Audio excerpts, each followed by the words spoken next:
Derrubando argumentos cristãos em 10 minutos.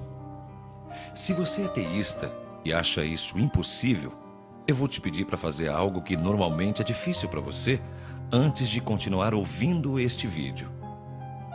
Ser honesto intelectualmente por 10 minutos apenas. Considerar nesse curto período de tempo que você pode estar errado em relação às suas crenças. Para você que não é teísta e por acaso chegou nesse vídeo, ouça o mesmo com carinho, pois na próxima vez que encontrar aquele seu amigo crente chato pra caralho, que em face de qualquer argumentação começa a vomitar versículos e dizer que vai orar por você, você pode usá-lo para dar-lhe um belo chute na bunda e se divertir com a cambalhota que ele vai tentar dar para sair da humilhação que você vai impor na discussão. Não vamos apelar para a filosofia ou teologia.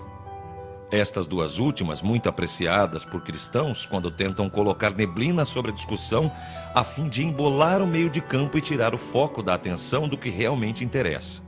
Vamos jogar limpo e usar apenas a lógica. Por mais que os teístas apelem, fiquem nervosos, deem piti e ameacem com punições eternas, o fato é que não existem 10, 20 ou 100 argumentos a favor da religião e do teísmo.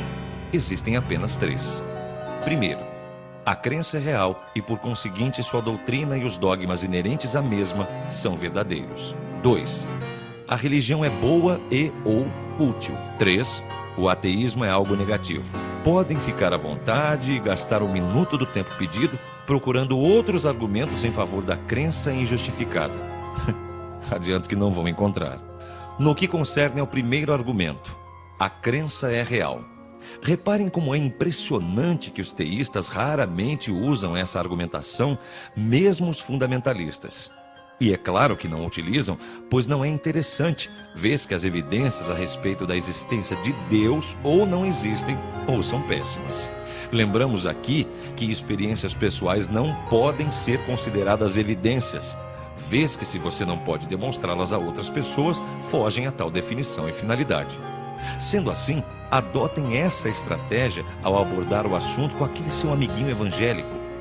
Peçam que ele apresente alguma evidência para a existência de Deus e assistam à expressão de desespero no rosto do apedeuta, tentando sair da parede e apelando para red herrings e os outros 2 argumentos que vamos soterrar agora. Quanto ao segundo argumento, a religião ou o teísmo são bons e úteis.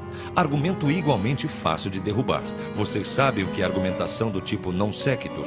Non sequitur é uma falácia onde as premissas na teoria são verdadeiras, mas a conclusão é falsa. Ou seja, na primeira assertiva, você utiliza uma premissa que aduz ser verdadeira. Na segunda frase, você coloca outra premissa que também seria real, só que essa segunda afirma ou demonstra que a primeira é falsa. O caso da religião é exatamente esse.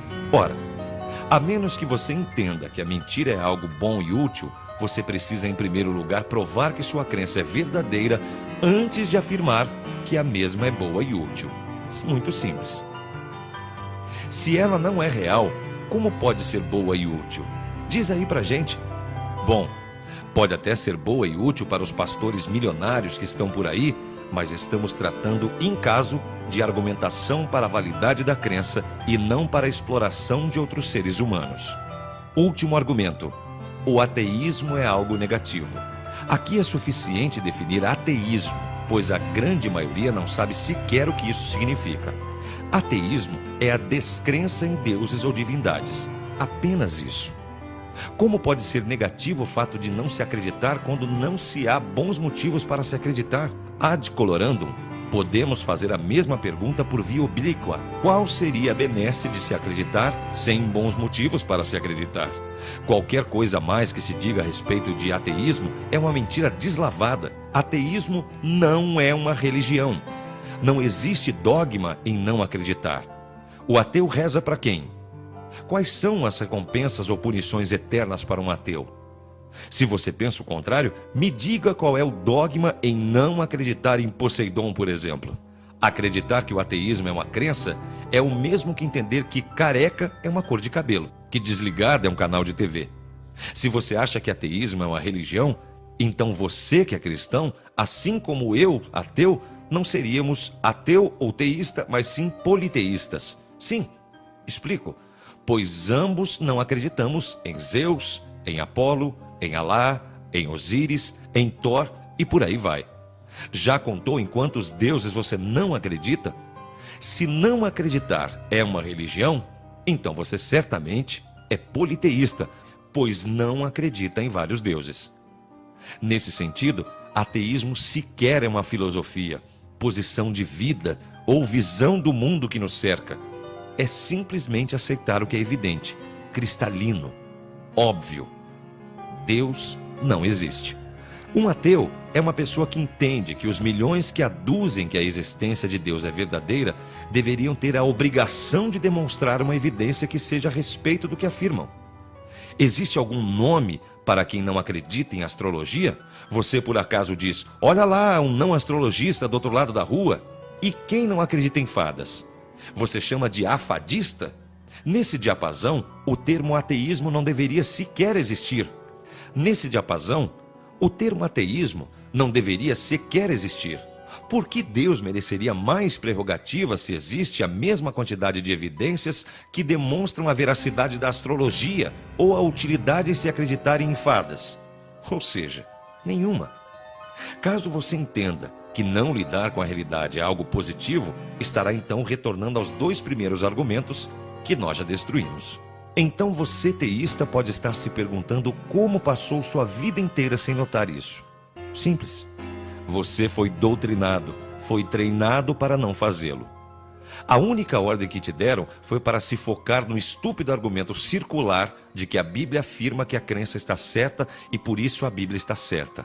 Lógica que só atende a crianças de 5 anos com deficiência mental. Vamos dar mais uma ajuda.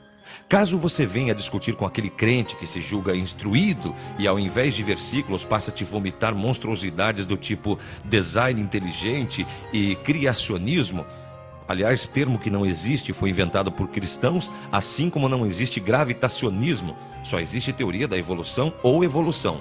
E então esse amigo crente começa afirmando que isso é ciência ou até que teologia é ciência. Faça o seguinte: peça para ele apresentar apenas um artigo científico publicado em um periódico indexado, revisado por seus pares sobre tais assuntos. Depois dá uma força e entregue um lenço para ele chorar. E antes de finalizar, não se esqueça de que quem se diz cristão ou teísta há de se dar o exemplo que diz pregar, coisa que não acontece aqui no YouTube. Fato é que, quando se trata de argumentos sobre a verdade contida no teísmo, é muito útil utilizarmos a velha analogia do elefante dos 3 cegos. Considere que existe um elefante em uma jaula e 3 homens cegos que não sabem o que há dentro dela. Você pede para os mesmos colocarem suas mãos sobre o elefante e descreverem do que se trata. O primeiro põe a mão sobre o rabo do elefante e diz que é uma corda. O segundo põe a mão sobre a perna do elefante e diz que é uma árvore. E o terceiro põe a mão na tromba e jura que é uma cobra. É justamente assim que se comportam as grandes correntes teístas: islamismo, cristianismo, judaísmo, sobre as suas verdades.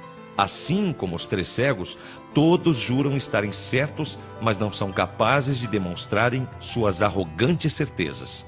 Isso é o que se deve considerar sobre a verdade. A verdade só passa a ser verdade se você for capaz de demonstrá-la. Isso só se consegue com bons argumentos, evidências e provas, não com emotividade. Via de regra, o religioso é pródigo em trazer emotividade à discussão, mesmo quando não existe espaço para ela. Afinal, é o que lhe resta. É como tosar porco: muito grito e pouca lã. Por último, lembramos a máxima de que o fato de acreditar, mesmo que fortemente, em uma mentira, não transforma essa mentira em uma verdade.